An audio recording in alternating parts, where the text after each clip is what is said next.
Long ago in distant days, when Pokemon and humans blurred in ways, there lay a village quiet and still, near a mountain beneath a hill. A young girl from the village fair went up the mountain for firewood there. Deep in the forest dry wood she spied, so further in she stepped with pride. But soon the sun began to fall, and shadows stretched both thin and tall. She looked around in deep dismay, for now she'd surely lost her way. Typhlosion droppings lay on the ground, and unease within her heart was found. Then from the woods a man appeared. His handsome face was calm yet weird. He spoke, "You seem to lose your track, but I know the way to bring you back. The journey now would last till night. Why not rest with me till light?" With little choice she gave a nod, and followed where the stranger trod. He held her hand so warm and tight, and led her through the coming night. They reached a cave as day grew dim. He said, "This home belongs to me within. You must be hungry, wait and see. I'll fetch some food, just trust in me." He left the cave, went out to seek, while distant skies turned red and bleak. The trees did sway, the forest glowed, as he returned with berries he showed. "Eat these now," he softly said, "then close your eyes and rest your head. If morning wakes you before I do, please don't look at me, I beg of you." The girl awoke at dawn's first gleam, but lay still as if within a dream. She kept her promise, didn't peep, and once more drifted back to sleep.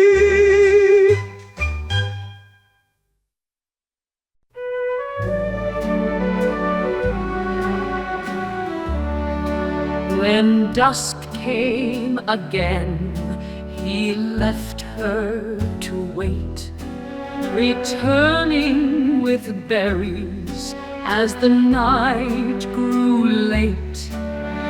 Day after day they lived in this way, and soon the girl's memories started to sway. She'd forgotten her home and her family's call, and soon didn't think of them at all. The girl lived with the man through night and through day, until one day she realized in a quiet way, the man was no man, he was Typhlosion in disguise. With fire in his heart and wisdom in his eyes, as winter approached, the Typhlosion dug deep, preparing a den where they both could sleep. He said, "Gather branches from trees so high, only the top ones where no human will spy."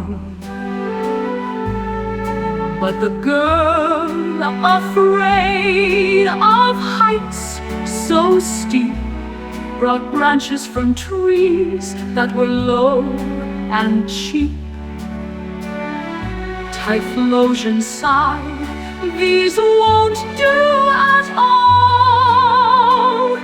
They'll find us here if the branches fall." Snow soon blanketed the land all around, and they stayed in the cave, safe and sound.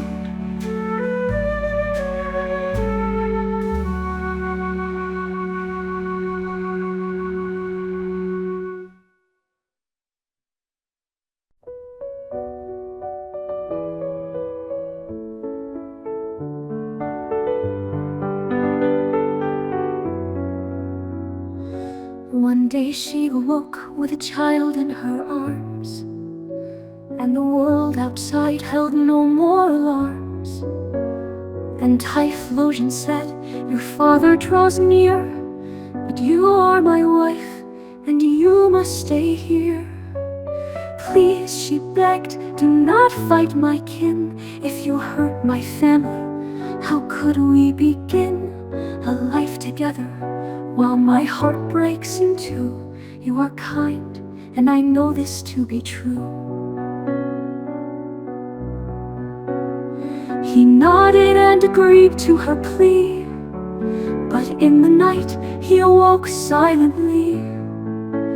"Your father is close, you must go outside. Break the branch low where you used to hide." The girl did as told in the storm's bitter blast, and returned to the cave where her future was cast. Typhlosion sang a song, one she didn't know, and his eyes glowed like embers, soft and low. He said, "When I fight, if I should fall, take my eyes, my voice, my heart, take it all. Build a fire where my body lay still, and sing this song until the ashes fulfill." "No," she wept, "don't fight my kin. Let them slay you if this must begin." With a final word, he vanished from sight, and stormed to the battle in the dead of night. Soon she heard the clash from afar, and saw her father, fierce as a star. The girl ran out, her heart full of dread, for her father had struck, and Typhlosion was dead.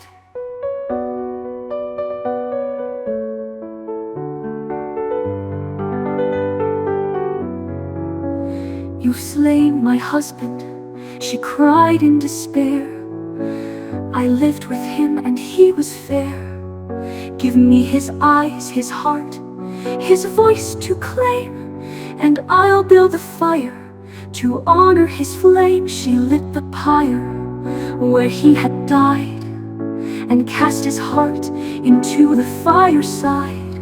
She sang the song he taught her to sing, until the fire consumed everything.